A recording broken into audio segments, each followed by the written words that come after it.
El mundo moderno se caracteriza por dos cosas: por el pensamiento que surge del llamado racionalismo, que implicará un nuevo modo de pensar, y por la revolución industrial. Ambas cosas harán que en el ambiente de Occidente surja una nueva ola: el socialismo. La verdad es que el socialismo nace de las ideas de la Ilustración en el minuto en que la Ilustración, o el llamado racionalismo, pone al hombre en el primer lugar. Todo el tiempo anterior, Dios era lo más importante, el hombre era lo segundo y el mundo era lo tercero. Pero con el racionalismo, cuando René Descartes dice pienso, luego existo, o Francis Bacon llama a establecer el imperio del hombre en el mundo, eso cambia. Y por lo tanto ahora es el hombre el que crea la realidad.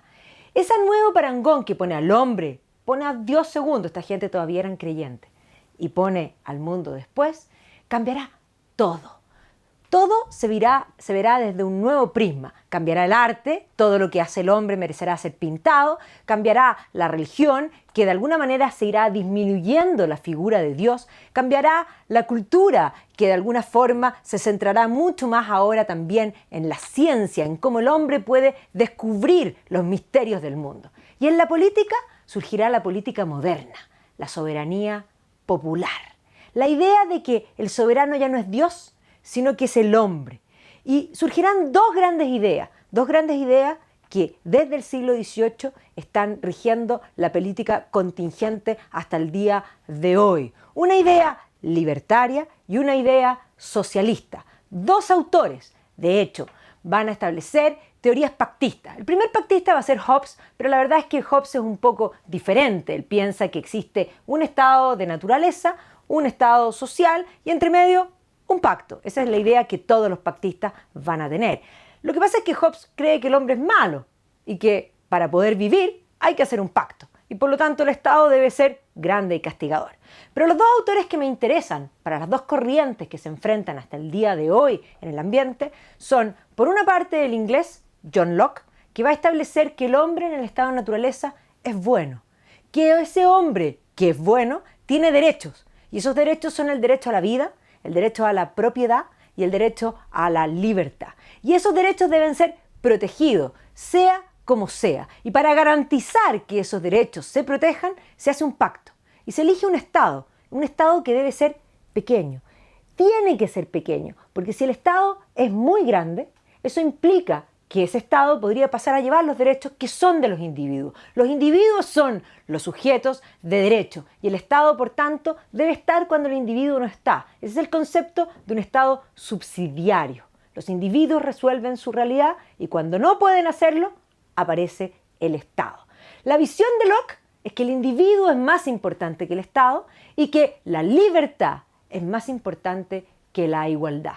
Esa idea llevará a la independencia americana y hará que surja la llamada democracia de corte libertario.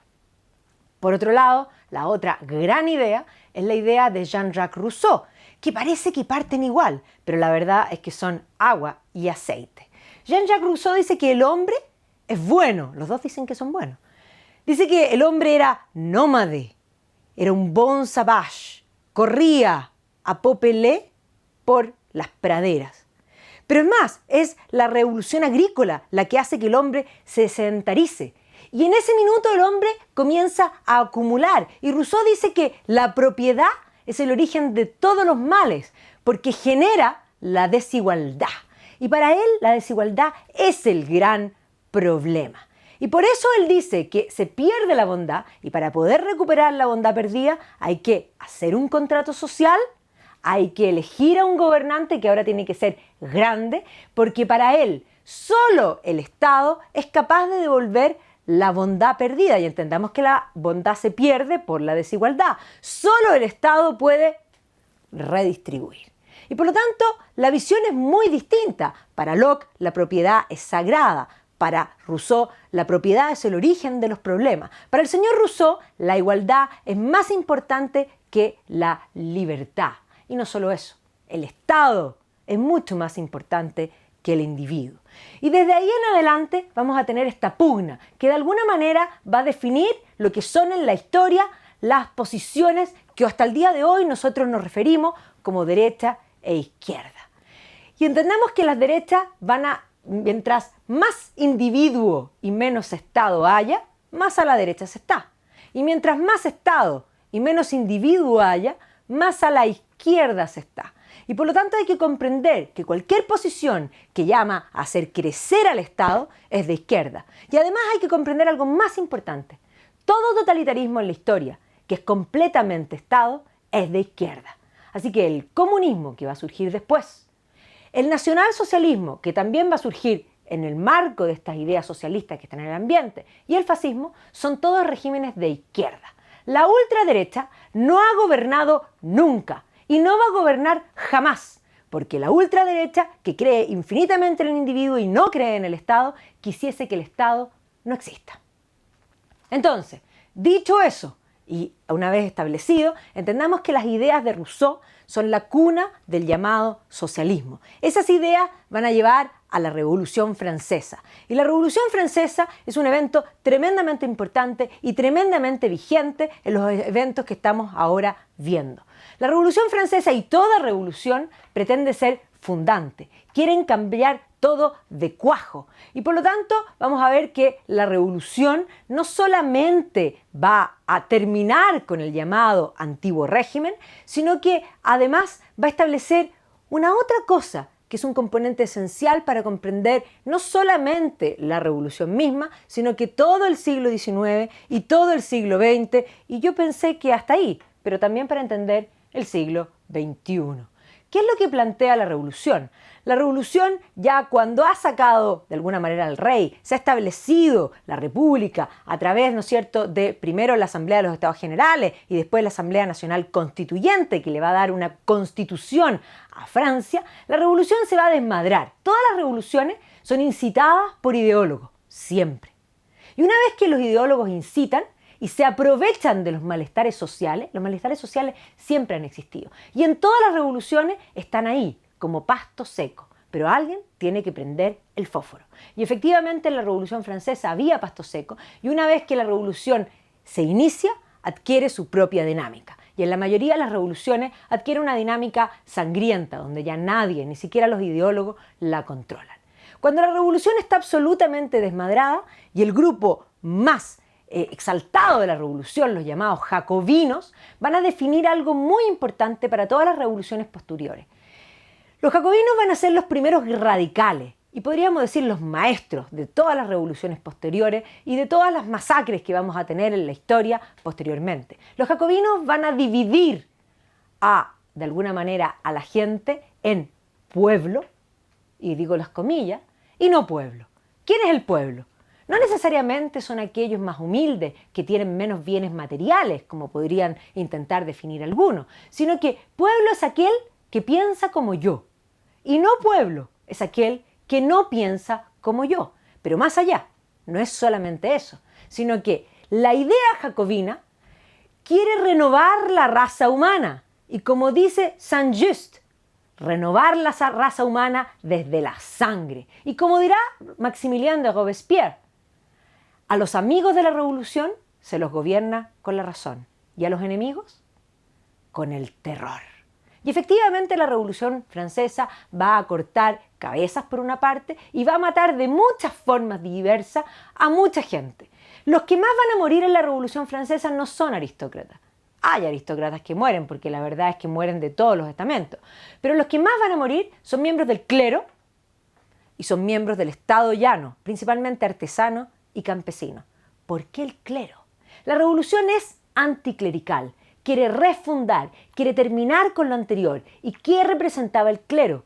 El bastión del mantenimiento del orden anterior. Todas las revoluciones en general son anticlericales. La Iglesia molesta profundamente, porque la Iglesia tiene tiempos y tiene formas que se mantienen por los siglos.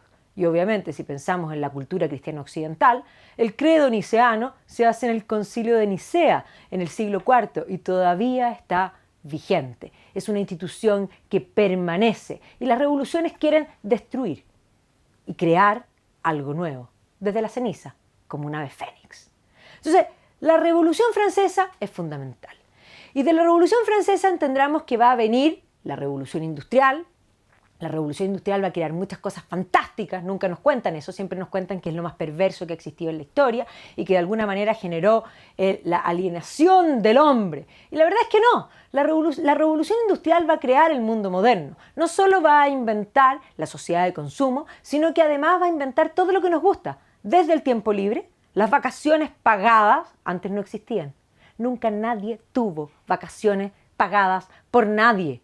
Es más, nadie distinguía entre el tiempo libre y el tiempo ocupado, era todo tiempo ocupado. La revolución industrial va a cortar las distancias y va a la aplicación primero del vapor y después del motor a combustión, va a cambiar la realidad para siempre. Nunca el mundo tuvo tanta posibilidad de tener tantas cosas y nunca el mundo tuvo precios también más bajos. Antes todos tenían poco. Es verdad que antes de la revolución industrial el mundo era muy igual. Sí, lo era. Eran todos endémicamente pobres. Todos tenían poco. Incluso el que tenía mucho, tenía poco. Yo siempre digo, en los palacios del siglo XVIII no hay closet. Obvio, ¿para qué? Si todos tenían poco. En la producción manual, un vestido era un lujo. Los zapatos también. Y el concepto a pata pelá era real. Así que sí, la revolución industrial va a crear miles de oportunidades. Pero también la sociedad va a ser incapaz de absorber los traslados y las migraciones del campo a la ciudad y va a surgir lo que se denomina la cuestión social. Y efectivamente, durante la primera mitad del siglo XIX, eso va a ser caótico. El siglo XIX, con estas ideas del socialismo desatadas por la Revolución Francesa, va a tener olas de socialismo y de estas ideas en 1830 por toda Europa, en 1848 también. Y ese año, 1848, es el año del Manifiesto Comunista. Marx y Engels viven en la sociedad más industrial, viven en Inglaterra. Inglaterra era el lugar para el cual ellos escribían una teoría donde planteaban que el capitalismo tenía un problema intrínseco que hacía de alguna manera más pobres a los pobres y más ricos a los ricos. Y la verdad es que el capitalismo ha demostrado no ser eso. No hace más pobres a los pobres y puede sí hacer ricos a los ricos. Depende si uno es un buen empresario o no. Puede hacer rico y pobre dependiendo de cómo uno de alguna manera lleva el negocio. Pero efectivamente la visión de Marx, que el capitalismo tenía esta contradicción intrínseca, lo lleva a decir que el capitalismo iba a colapsar solo. Y la verdad es que cuando él, junto a Engels, escriben el Manifiesto Comunista, plantean algo maravilloso, algo realmente fantástico. Ellos proponen instaurar el paraíso terrenal sobre la tierra. El único problema es que eso es imposible. Varios autores antes lo habían hecho. Campanella, el mismo Sir Thomas More, escribe un libro con una teoría muy similar, pero lo titula Utopía.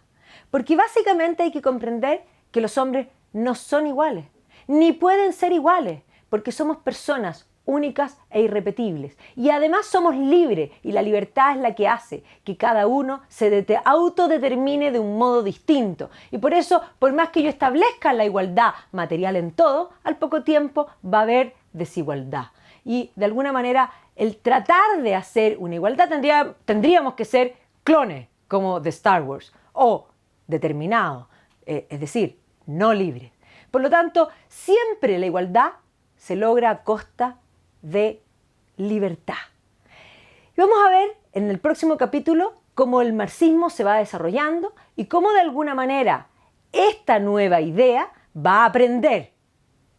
No como dijo Clemente Pérez, cabros, no prendió, prendió. Y el marxismo va a cambiar el mundo. Y de alguna manera un mundo que comienza a abandonar a Dios va a abrazar una nueva religión, una religión laica. Sí, los marxistas son religiosos, profundamente religiosos. Y no solo religiosos, son religiosos y absolutamente totalitarios en el sentido que son fundamentalistas. Cuando nosotros vemos las acciones de los fundamentalismos dentro de las religiones, suelen ser no racionales. Y el comunismo será un fundamentalismo que va a cargar con mucha irracionalidad y funciona al nivel de la fe y abandona la razón.